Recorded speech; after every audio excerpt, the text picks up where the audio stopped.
दिव्य गुरुदेव श्री आशुतोष महाराज जी की जय।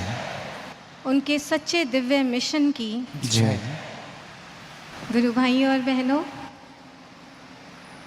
गुरु पूजा पर एक आध्यात्मिक चमत्कार घटता है। गुरु पूजा बड़ी सूक्ष्म आवाज में हमारी आत्मा को पुकारती है और हमें फिर से याद दिलाती है। क्या याद दिलाती है? 3 युग सत्य। पहला सत्य कि इस पूरी सृष्टि में गुरु ज्ञान, ब्रह्म ज्ञान से महान कोई व्रत पूजा कर्म कांड नहीं। दूसरा युग सत्य है कि गुरु दरबार से बढ़कर कोई तीर्थ धाम नहीं। और तीसरा सत्य कि गुरु से बड़ा कोई देवता, कोई भगवान नहीं। ये 3 युग सत्य हैं गुरु भाइयों बहनों, जो हर साल गुरु पूजा हमें याद दिलाती है। आइए आज गुरु पूजा के इन तीनों स्वरों को हम थोड़ा गहराई से सुनेंगे और समझेंगे। पहला सत्य कि गुरु ज्ञान, ब्रह्म ज्ञान से महान कोई व्रत पूजा कर्म कांड नहीं। योगानंद परमहंस जी के एक शिष्य थे। वो थोड़ी बहुत ध्यान साधना तो करते थे, लेकिन साथ ही वो तरह तरह के जो व्रत उपवास होते हैं उनमें भी उलझ गए थे। तो एक दिन वो गुरु दरबार में आए और योगानंद जी ने उन्हें प्रसाद दिया। योगानंद जी जैसे उन्हें प्रसाद देने लगे तो जो शिष्य है वो थोड़ा सकुचाया। बोला, गुरुदेव मेरा आज एकादशी का व्रत है। तो योगानंद परमहंस जी जोर से हंसे और बोले, When cool southern breeze blow, जब दक्षिण की ठंडी हवा बहती है तब भी क्या तू हाथ में पंखा लेकर झरता है? शिष्य बोला, नहीं गुरुदेव। परमहंस बोले, तो फिर जब मैंने तेरी 10 इंद्रियों को उस एक से जुड़ने की साधना सिखा दी, तो अब तू कौन सा एकादशी का व्रत करता है? डटकर साधना का अभ्यास क्यों नहीं करता? गुरु भाइयों और बहनों, गुरु पूजा आज हमसे भी ये प्रश्न पूछ रही है।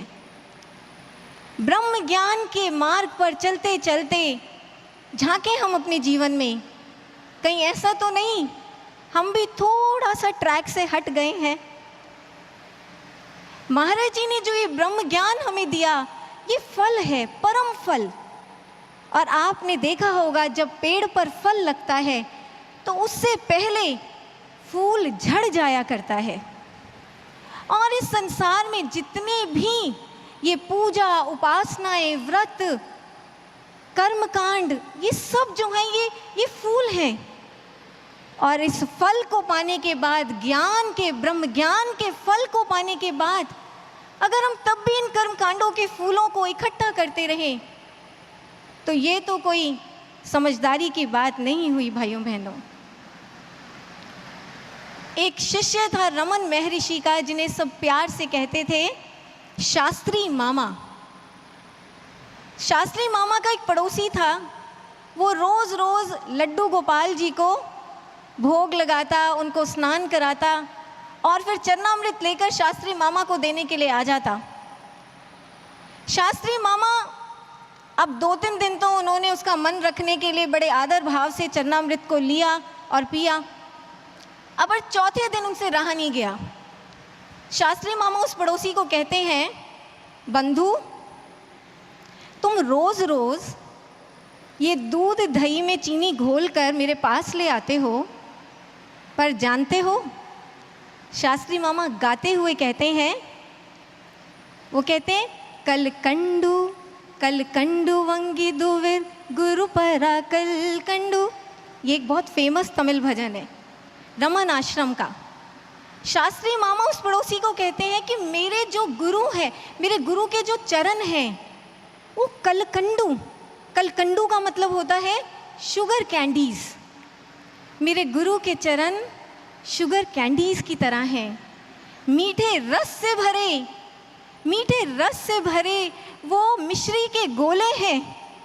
और इसलिए मैं जब भी अपने महर्षि रमन को मानसिक प्रणाम करता हूँ ना, मैं जब भी अपने गुरुदेव के श्री चरणों का दिल से, हृदय से ध्यान करता हूँ, तो मेरे अंदर रस घुलने लगता है, महारस मेरे अंदर घुल जाता है और गुरु ज्ञान का अमृत मेरे सहस्रदल कमल से झरने बरसने लगता है। मैं गुरु ज्ञान का जीवंत चरणामृत पीता हूँ भाई, मुझे बाहर के कृत्रिम मीठे घोल की क्या ज़रूरत। ये वो भक्त नहीं, आप देखें, ये एक बहुत भावना और गर्व भरा लॉजिक है जो हर युग में भाइयों बहनों, हर युग में पूर्ण गुरु के शिष्य, ब्रह्म ज्ञान में दीक्षित साधक कर्मकांडी समाज को देते आए हैं। हमें उनके कर्मकांड की राह पर नहीं फिसलना भाइयों बहनों, हमें उनको अपनी राह पर, अपने ब्रह्म ज्ञान के मार्ग पर लेकर आना है। इसलिए अपना पूरा फोकस, फुल फोकस, अपना पूरा ध्यान हमें अपनी ब्रह्म ज्ञान की साधना पर, अपने सुमिरन पर रखना है। नूर महल की एक बहुत ही दिव्य घटना है। एक बार की बात है, महाराज जी, हमारे गुरुदेव श्री आशुतोष महाराज जी अपने दो स्वानों के साथ खेल रहे थे, जो डॉग्स होते हैं उनके साथ खेल रहे थे। तो महाराज जी क्या कर रहे, कभी उनको उछाल कर बिस्किट देते, कभी कोई फ्रूट देते।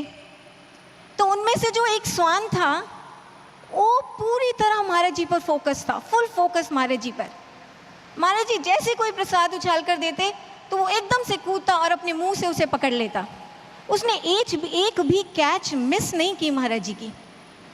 लेकिन जो दूसरा स्वान था वो बहुत रेस्टलेस था, वो कभी इधर भागता कभी उधर भागता। सेवादार उसे पकड़ पकड़ के वापस लेकर आते महाराज जी के पास, और जैसे ही लाते वो ज़ोर ज़ोर से भौंकता, ज़ोर ज़ोर से शोर मचाता।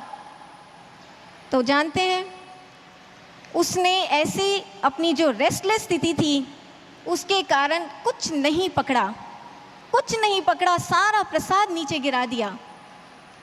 तो अंत में महाराज जी वहाँ से जाते हुए, जानते हैं उसको क्या कहकर गए?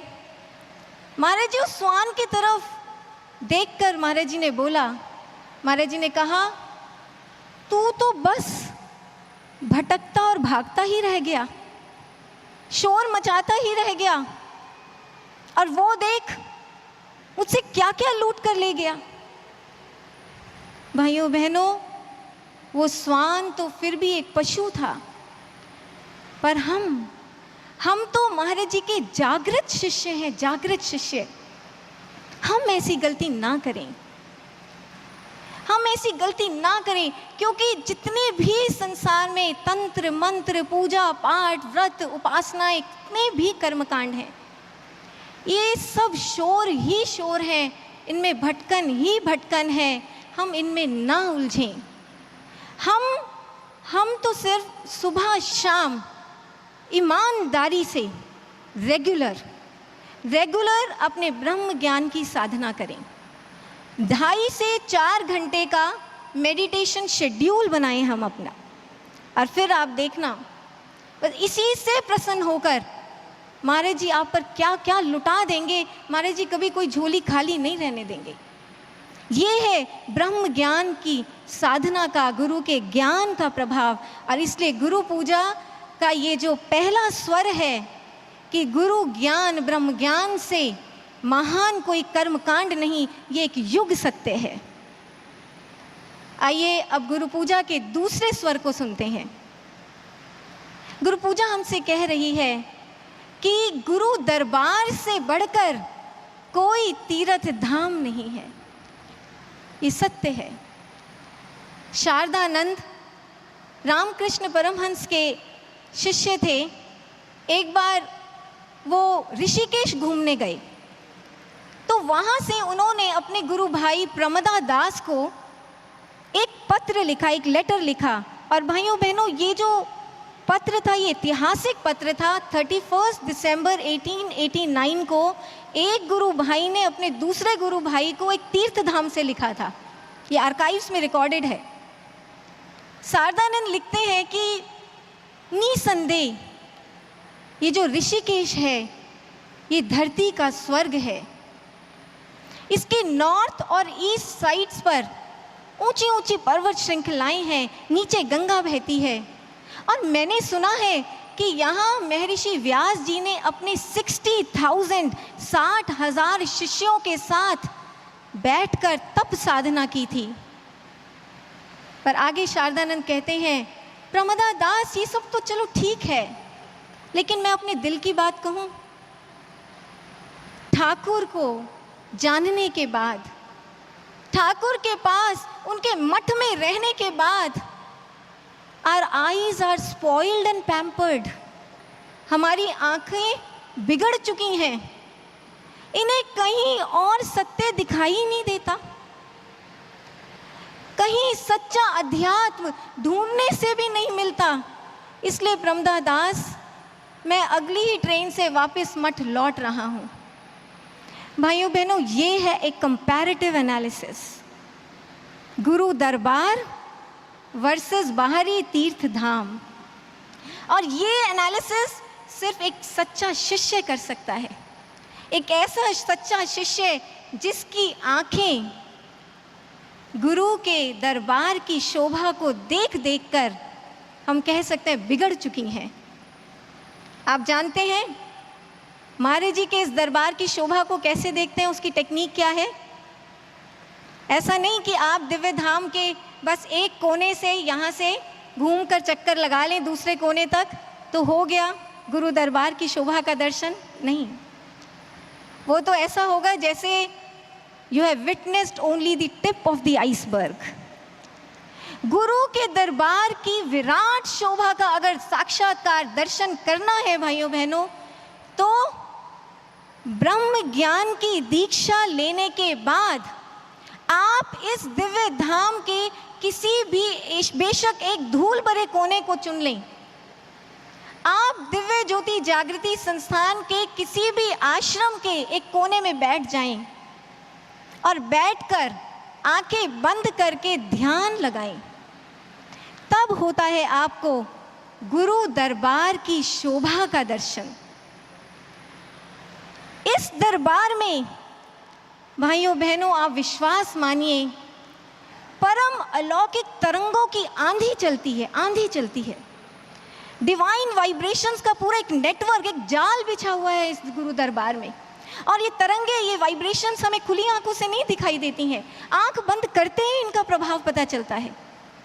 आप आंख बंद करके ध्यान लगाने की कोशिश करें, आप पाएंगे कि ये जो तरंगे हैं, सूक्ष्म तरंगे इस गुरु दरबार की, वो वाइब्रेशंस आपकी चेतना को एकदम से ऊंचा उठा देंगी और ऊंचा ऊपर उठाकर आपके इस आज्ञा चक्र पर स्थिर कर देंगी।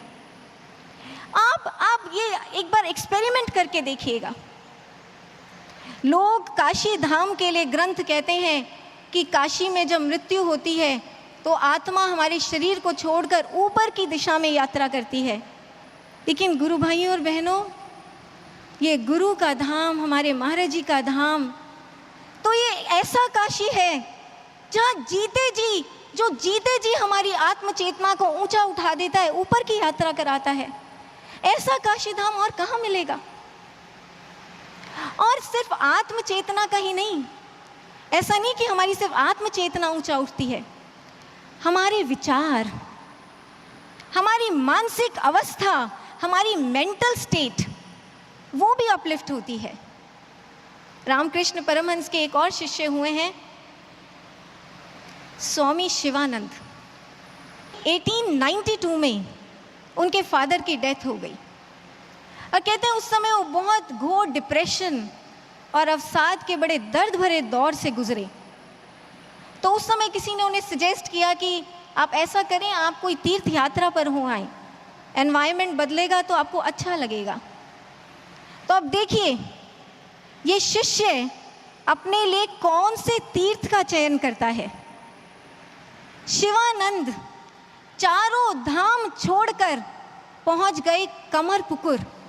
कमरपुकुर एक गांव है जहां उनके गुरु रामकृष्ण परमहंस का जन्म हुआ था। शिवानंद की कमरपुकुर की जो यात्रा है भाइयों बहनों, वो इतिहास में दर्ज है मंक्स पिकनिक के नाम से। मंक्स पिकनिक, एक साधु शिष्य की पिकनिक। मैं इस पिकनिक का एक भाव भरा बड़ा भावुक हिस्सा आपके सामने रखना चाहूंगी। शिवानंद कमरपुकुर घूमते घूमते वहाँ के बुजुर्गों से अपने गुरु के बालपन के किस्से सुनते सुनते वो पहुँच जाते हैं एक आंगन में। वो आंगन जो परमहंस के पैतृक घर के बिल्कुल साथ सटा हुआ था। उस आंगन को देखकर शिवानंद के मन में भाव आता है कि वही आंगन है, वही आंगन जिसने अनगिनत बार मेरे ठाकुर के नन्हे चरणों का स्पर्श पाया होगा। और ये भाव जैसे ही आता है भाइयों बहनों, देखिए एक शिष्य की मुरीदी क्या होती है, उसकी दीवानगी क्या होती है। वो आंगन जो था वो धूल मिट्टी और सूखे पत्तों से पूरी की पूरी उस पर परतें चढ़ी हुई थी, क्योंकि सालों से बरसों से बंद था। लेकिन शिवानंद में भावनाओं का ऐसा ऐसा प्रवाह उठा कि वो उस आंगन में दंडवत लेट गए। और लेटने के बाद दाएं से बाएं आंगन के एक कोने से दूसरे कोने तक ऐसे रोल रोल करते हुए पलटियां खाने लगी। वो उस आंगन के एक एक कतरे को अपने माथे से चूम रहे हैं और साथ साथ गा रहे हैं, ठाकुर गुरुवर हरे हरे, श्री राम कृष्ण हरे हरे। मतलब उस आंगन में वो लौट रहे हैं उस धूल मिट्टी में और अपने गुरु के नाम का संकीर्तन कर रहे हैं। शाम होते होते गुरु भाई बहनों, वो उस आंगन का एक एक धूल कण शिवानंद अपने तन पर लपेट और समेट चुके थे। लोगों ने जब उन्हें देखा, कोई उन्हें पहचान नहीं पाया, क्योंकि वो मिट्टी का बुत बने खड़े थे। लेकिन अंदर से उनकी एक्सटेसी की स्टेट थी, आनंदम ब्रह्मानंदम।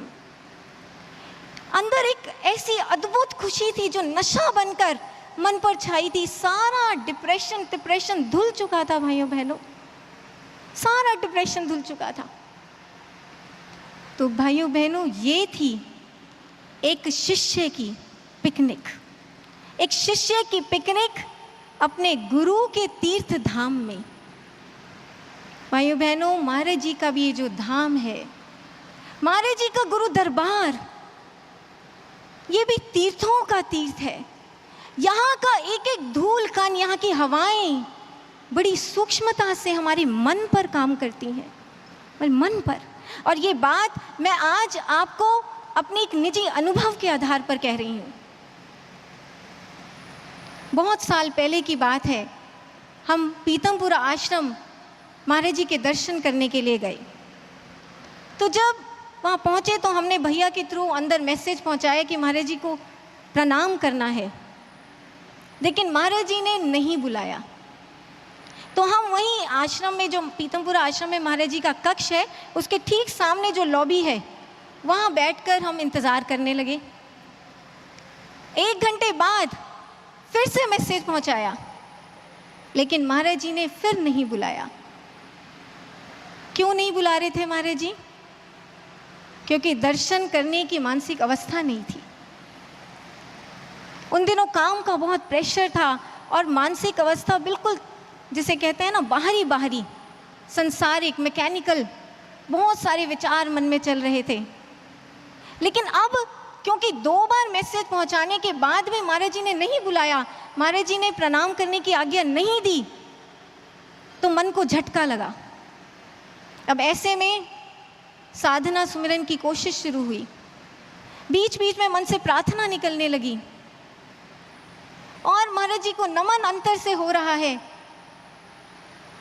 भाइयों बहनों, इस तरह 2-2.5 घंटे के आंतरिक मंथन के बाद मन की एक बड़ी भावभीनी सी, बड़ी, जिसे कहते हैं ना, एक सकारात्मक सी भावुक सी स्थिति बन गई, अवस्था बन गई। तो उस समय मन में भाव आया कि तू यहाँ बैठकर ये सब क्या सोच रही थी? तेरे सामने जगत के स्वामी गुरु भगवान का द्वार है और वो कृपा का द्वार आज तेरे लिए खुल नहीं रहा। वो द्वार कब खुलेगा? जब तू अपने मन को दिव्य बनाएगी तभी तो दिव्य गुरुदेव के दर्शन होंगे। भाइयों बहनों, विश्वास मानिए, जैसे ही इस भाव, इस पंक्ति का आखिरी शब्द मेरे मन में गूंजा, उसी समय, बिल्कुल निक ऑफ दैट मोमेंट पर जिसे कहते हैं ना, उसी समय महाराज जी ने स्वयं अपने कक्ष का द्वार खोला और महाराज जी ने सीधा मेरी तरफ देखा और महाराज जी बोले, अभी अभी बुलाता हूँ, अभी अंदर कोई बैठा है, उसे भेजकर अभी बुलाता हूँ। ऐसे कभी होता है भाइयों बहनों? महाराज जी कभी ऐसे कहते हैं? चाहे दर्शनों के लिए हमने घंटों घंटों हम सबने प्रतीक्षा की है, लेकिन उस दिन महाराज जी ने ऐसा किया। महाराज जी ने ऐसा किया, ऐसा बोला, क्यों? और बिल्कुल एग्जैक्ट उसी मोमेंट पर आकर बोला जब मन की वैसी स्थिति बन गई थी, एग्जैक्ट वो मोमेंट। क्यों ऐसा किया? क्योंकि वो एक प्रैक्टिकल डेमोन्स्ट्रेशन था। महाराज जी प्रैक्टिकली डेमोन्स्ट्रेट करना चाहते थे अपने धाम, अपने गुरु दरबार के मैजिकल, मिस्टिकल प्रभाव को, जो बड़ी सूक्ष्मता से हमारे मन पर काम करता है। आप मुझे आज बताएं गुरु भाइयों बहनों, क्या इस पूरे संसार में, सृष्टि में कोई ऐसा धाम, कोई ऐसा तीर्थ, कोई ऐसी पौड़ी, कोई ऐसा